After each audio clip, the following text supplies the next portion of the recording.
ये है दिल्ली दर्पण।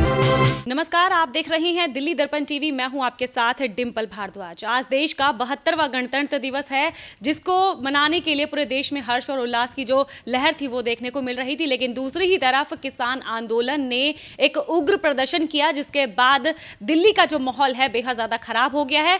माहौल किस तरह का बना हुआ है, पहले आप इन तस्वीरों के जरिए आप देखिए कि किस तरह से जो माहौल है वो बिगड़ा और किस तरह से जो किसान आंदोलन, जिसे शांतिपूर्ण किसान आंदोलन कहा जा रहा था, वो उग्र हुआ। जिसके बाद लाठीचार्ज भी हुआ, आंसू गैस के गोले भी छोड़े गए, लाल किले पर खालसा का झंडा तक भी फहराने की कोशिश की गई।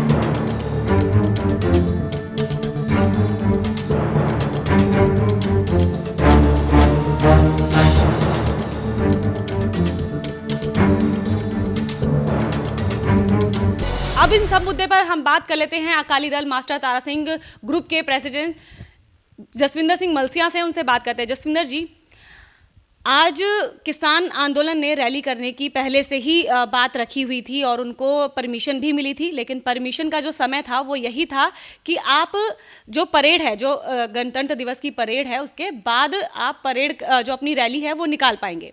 लेकिन उससे पहले ही किसान उग्र हो गए, पुलिस के ऊपर हमलावर दिखे, लाठीचार्ज करना पड़ा, तलवारें चल गईं।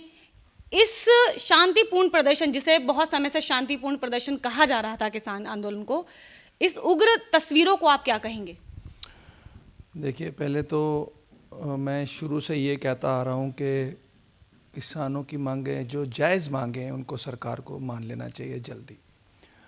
दूसरा, जब इतना बड़ा आंदोलन होता है तो इसके अंदर शरारती तत्व का तो आना 100% तय माना जाता है, क्योंकि शरारती तत्व अपना बोलबाला उस तरीके से हल नहीं कर पाते हैं। तो इस आंदोलन की आड़ में शरारती तत्व बीच में एंटर करते हैं और माहौल को ख़राब करते हैं।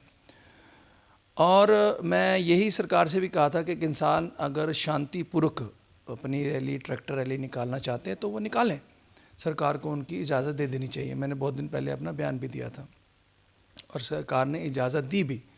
और ट्रैफिक पुलिस ने, दिल्ली पुलिस ने 37 शर्तों के साथ किसानों को ट्रैक्टर रैली निकालने की आज्ञा दी थी।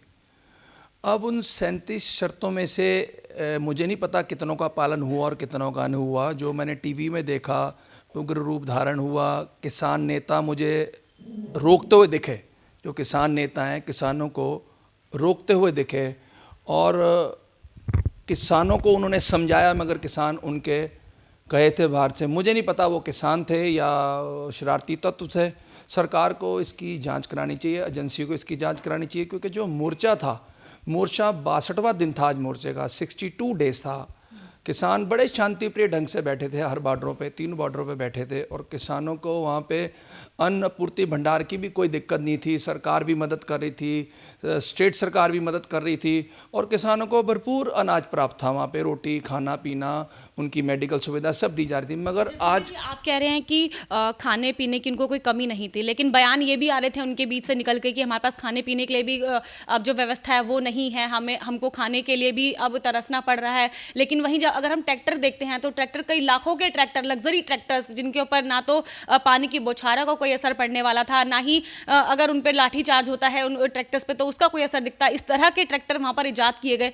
तो इसका मतलब तो मकसद तो शुरू से ही था, इनके मंशा शुरू से चल रही थी कि 26 जनवरी का दिन हम एहतियात करेंगे और उस दिन इस तरह की जो वारदात है या इस तरह के हंगामे हैं वो करने की कोशिश, शायद प्लानिंग थी जो पहले से की जा रही थी। नहीं, देखिए, किसान नेता का जो बयान आ रहे थे पिछले कुछ दिनों से कि हम ट्रैक्टर रैली निकालेंगे, तिरंगा उस पर होगा, हम सिर्फ परिक्रमा करेंगे और हम वापस आ जाएंगे। जैसे सरकार को था कि कुछ इमारतों को नुकसान पहुंचाया जा सकता है, सरकारी इमारतों को, उन्होंने वो भी वादा किया था हम कोई इमारत को नुकसान नहीं पहुंचाएंगे और हम सीधे तरीके से अपनी एक रैली निकाल के सरकार के सामने अपना विरोध दर्ज करके हम वापस आ जाएंगे। अब उस किसान रैली का ये जो सुबह का जो मैंने माहौल देखा, वो एक सीधा एक उल्टा माहौल नज़र आया मुझे। अब मैं नहीं समझता कि किसान ऐसा कर सकता है। देखिए, जहाँ तक मुझे पता है, किसान एक खेती करने वाला एक मामूली गरीब इंसान होता है जो पढ़ा लिखा भी नहीं होता और वो इतने तरीके से बल शक्ति का प्रदर्शन नहीं कर सकता। इसके पीछे बहुत बड़ी ताकत का हाथ है। उस ताकत को सरकार को पता लगाना चाहिए और उसके खिलाफ कड़ी कार्रवाई करनी चाहिए। देखिए, मैं अब इस मोर्चे को लेके, ये भी एक मोर्चा ही है और मोर्चा एक मेरे पिताजी ने भी लगाया था, जथेदार यशपाल सिंह ने 1960 में, जो कि शांति प्रिय मोर्चा था। उस मोर्चे के दौरान यूएनओ ने मेरे फादर जथेदार यशपाल सिंह की तारीफ की थी, रिकॉर्ड है, आप चाहें तो रिकॉर्ड भी निकलवाइए। पंडित जवाहरलाल नेहरू ने भाषण देना था लाल किले की स्टेज से 1958 में, और मेरे पिताजी ने एक ऐसा रास्ता अपनाया कि जिसके कारण उनका विरोध दर्ज भी हो जाए और किसी को जानो माल का नुकसान भी ना हो। उन्होंने क्या किया, काले गुब्बारे लिए, और तब गुरुद्वारा सीसगंज को पुलिस ने घेरा हुआ था चारों तरफ से, और उस गुरुद्वारे में रह के मेरे फादर ने 19 महीने तक वो मोर्चा चलाया, और मोर्चा सक्सेसफुल भी रहा। उस मोर्चे के दौरान मेरे फादर पे 300 से ज़्यादा मुकदमे भी दर्ज हो गए थे, जो कि बाद में सरकार ने कुछ वापस लिए, कुछ मेरे फादर जीते। जो दिल्ली के मिनिस्टर हैं HKL भगत, वो मेरे फादर के वकील रहे थे किसी वक्त उन मोर्चे के दौरान। मैं उस मोर्चे पे आता हूँ, तो मेरे फादर ने ऐसा एक ढंग अपनाया कि मोर्चा भी हो जाए और हमारी सरकार के सामने विरोध दर्ज भी हो। उन्होंने काले गुब्बारे बनाए, कम से कम उस टाइम 50-60 हज़ार गुब्बारा बनाया गया। जब पंडित नेहरू लाल किले पे आए झंडा आरोहण के लिए, तो मेरे फादर ने गुरुद्वारा सीसगंज की छत के ऊपर से काले गुब्बारे छोड़ दिए, और वो काले गुब्बारों का ऐसा मंजर था जो देखने वाले बताते हैं, मैं तो उस टाइम नहीं था, मैं तो पैदा भी नहीं हुआ था, जो देखने वाले बताते हैं कि पूरा आसमान काले गुब्बारों से भर चुका था, और पंडित जी के सामने काले गुब्बारे जाके गिरे थे, और पूरे देश ने क्या, पूरे संसार ने उस नज़ारे को देखा था। तब टीवी चैनल नहीं होते, तो रेडियो विविध भारती हुआ करता था उस टाइम। जी, एक वो प्रदर्शन करने का तरीका था जो आपके पिताजी ने तैयार किया, एक ये प्रदर्शन का तरीका है जो कहीं ना कहीं हमारे देश के अंदर जो व्यवस्था है उसको भी बिगाड़ रहा है इस वक्त, क्योंकि 72वां गणतंत्र दिवस, जो देश ही नहीं विदेशों में भी हमारे देश के गणतंत्र दिवस की जो परेड होती है उसको देखा जाता है। हमारे इस गणतंत्र दिवस को इस तरह से प्रेजेंट करना सबके सामने, क्योंकि ट्रैक्टर रैली की बात की गई थी कि शांतिपूर्वक ट्रैक्टर रैली होगी, लेकिन ट्रैक्टर के साथ उत्पाद मचा रहे थे, ट्रैक्टर को लेटा कर चलाने की कोशिश की जा रही थी, स्टंट दिखाने की कोशिश की जा रही थी, तलवारें तक निकली। क्या क्योंकि देखिए पंजाब से सबसे ज़्यादा किसान आ रहे थे, शुरुआत से ये बात कहा जा रहा था कि ये जो पूरा प्रदर्शन चल रहा है किसानों का, ये ज़्यादातर जो पंजाब के जो किसान हैं वही कर रहे हैं, इनके साथ बाकी देश का और जो किसान है वो बहुत कम ही संख्या में जुड़ रहा है, सबसे ज़्यादा जो जुड़ रहे हैं वो पंजाब के किसान हैं। ऐसे में जो गाज गिर रही है पंजाब के किसानों के ऊपर, क्योंकि एक नाम भी खराब हुआ है इस वक्त, और जो स्थिति है वो तो खराब हो ही रही है, क्या कहेंगे इसके लिए? देखिए, मैं यही नहीं कहूँगा सिर्फ पंजाब के किसान थे, किसान तो पूरे देश में से आया था, यूपी से भी आया है, मध्य प्रदेश से भी आया, राजस्थान से भी आया, त्रिपुरा से भी आया, कर्नाटका से भी आया है। तो मैं यही नहीं मानता कि पंजाब के किसान संख्या में ज़्यादा हो सकते हैं, मगर उनके साथ और किसानों का भी योगदान रहा है। मगर मैं साथ साथ ये भी कहना चाहता हूँ एट द सेम टाइम कि हमारी सरकार माई बाप होती है। मैंने बहुत बार पहले भी कह चुका हूँ, सरकार, बच्चा जब तंग होता है तो अपने माँ बाप के पास ही जाता है, वो पड़ोसियों के पास नहीं जाएगा, हम किसी दूसरे देश के पास तो जाएंगे नहीं। सरकार माई बाप है, सरकार को चाहिए उनकी सहूलतों के बारे में, उनकी जो मांगे हैं, जायज़ मांगे हैं, उनको पूरा कर दिया जाए।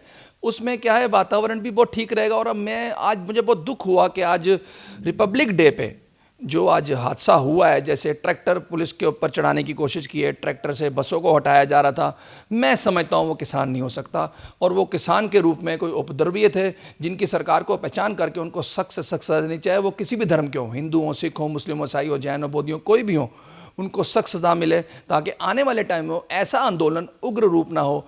अगर मुझे उम्मीद नहीं थी कि किसान ऐसा करेंगे, क्योंकि किसानों ने जिस तरह से वादे किए थे पुलिस के साथ, सरकार के साथ, कि हम कुछ नहीं करेंगे, हमारा जो मार्च रहेगा वो शांति प्रिय रहेगा, हम सिर्फ करके वापस चले जाएंगे। और 26 जनवरी का दिन चुनना, और 12 बजे के बाद तय हुआ था कि 12 बजे परेड जब खत्म होगी उसके बाद ही अपना प्रदर्शन करेंगे। तो उससे पहले ही मुझे खबरें टीवी में आनी शुरू हो गई थी कि बैरिकेड तोड़ दिए गए थे इन्होंने, सिंधु बॉर्डर थे, कुछ टीवी चैनलों की खबरें आ रही थी, वहाँ से बॉर्डर पे बैरिकेड तोड़ के अंदर घुस आए हैं।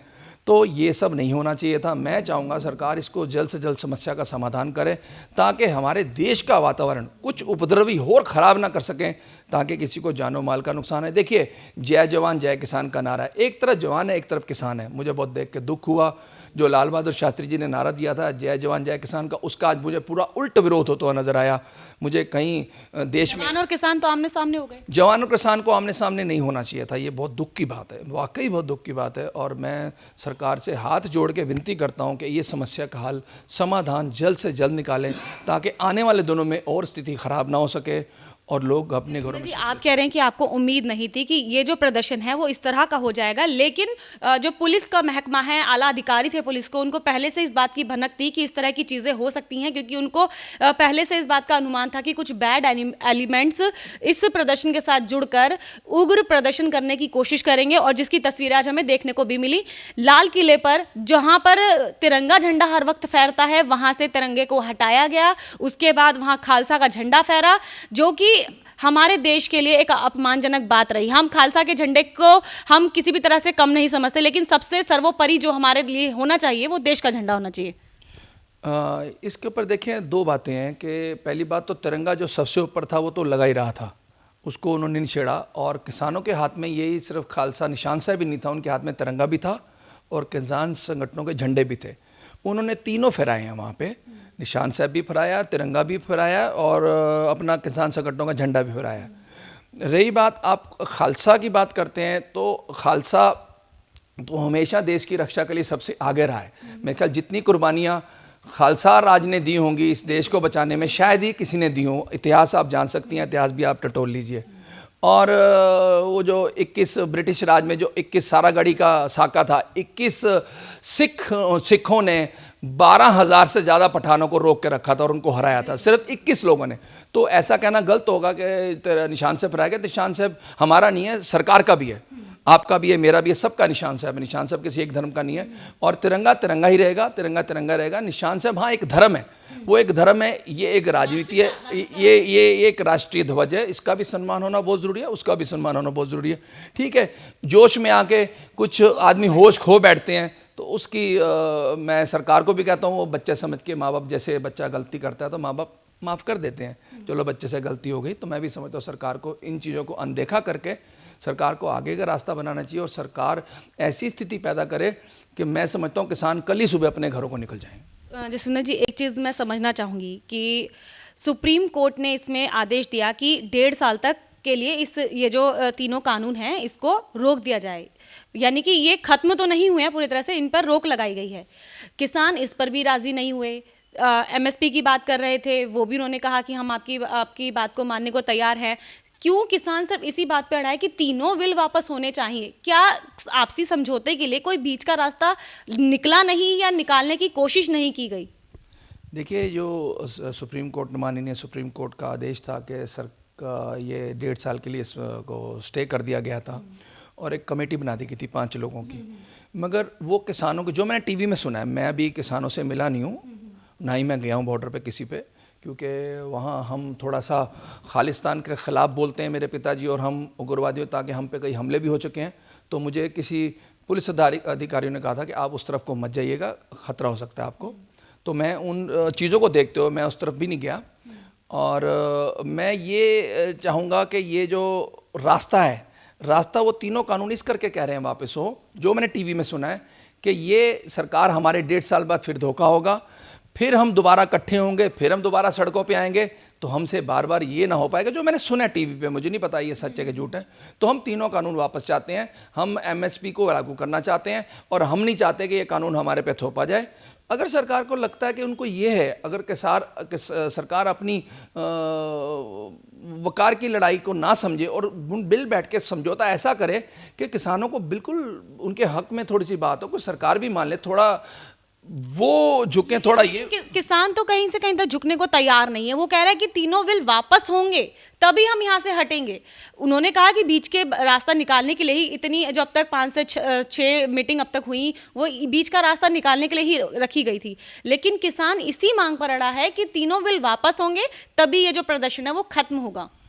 देखिए, किसान, आप बिल पढ़ लीजिए, मैंने बिल पढ़ा है थोड़ा बहुत, मुझे प्रेस रिपोर्टों से पता लगा है कि बिल में देखिए कुछ खामियां हो सकती हैं। अब किसान अगर इस बात पे अड़ा तीनों बिल वापस होने चाहिए, तो इसका मेरे से और आपसे अच्छा तो रास्ता सरकार और किसानों के पास है। हम लोग तो एक प्रतिक्रिया दे सकते हैं, एक अपना व्यू रख सकते हैं, मगर जो सरकार और किसान मिल के बात कर सकते हैं वो हम और आप नहीं कर सकते। मैं तो चाहूँगा किसी तरह का अगर सरकार समझ सकती है, अगर बिल वापस हो सकता है तो सरकार की ये अपनी हद में है, चीज़ें हैं, सरकार इसको समझे, देखे और किसानों से बात करें, जैसा ठीक लगे। देखिए, हम प्रतिक्रिया इस टाइम कुछ नहीं दे पाएंगे क्योंकि हमें नहीं पता कि सरकार ने क्या करना है, किसानों ने क्या करना है। मगर मैं तो यही चाहूँगा दोनों पक्षों से कि मिल बैठ के एक रास्ता निकाला जाए जो किसानों के भी हक में हो और सरकार के भी हक में हो। तो जसविंदर जी का साफ तौर पर यही कह रहा है कि आज जो तस्वीर देखने को मिली इसके वो बिल्कुल पक्ष में नहीं है। वो चाहते थे कि किसान अपनी लड़ाई लड़े लेकिन शांतिपूर्ण तरीके से, जिससे कोई उत्पाद ना हो, किसी को कोई समस्या ना हो, लेकिन तस्वीरें जो थी आज की वो बिल्कुल उलट थी। वहीं जसविंदर जी ये भी मांग कर रहे हैं कि किसान और सरकार दोनों ही मिलकर इसका बीच का रास्ता निकालने की कोशिश करें, ये अपील है उनकी तरफ से। लेकिन देखना ये होगा कि सरकार और किसान मिलकर अब आगे बात करते हैं या फिर अब इसका जो मामला है कुछ उल्टा पड़ने वाला है। बने रहिए हमारे साथ। कैमरामैन सोनू के साथ मैं डिंपल भारद्वाज, दिल्ली दर्पण टीवी।